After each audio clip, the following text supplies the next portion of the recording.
Welcome back to Guide with Samuel. In this quick tutorial, I'll show you how to turn off or delete a Zap in Zapier. First, log into your Zapier dashboard and click on the Zaps tab on the left sidebar. You'll see a list of all your active and inactive Zaps. Find the Zap you want to turn off or delete. To turn off a Zap, simply toggle the switch next to its name from on to off. This will pause the automation without deleting it.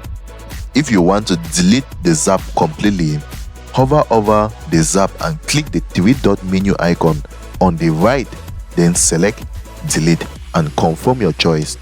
Keep in mind, deleting a Zap cannot be undone. And that's it, guys.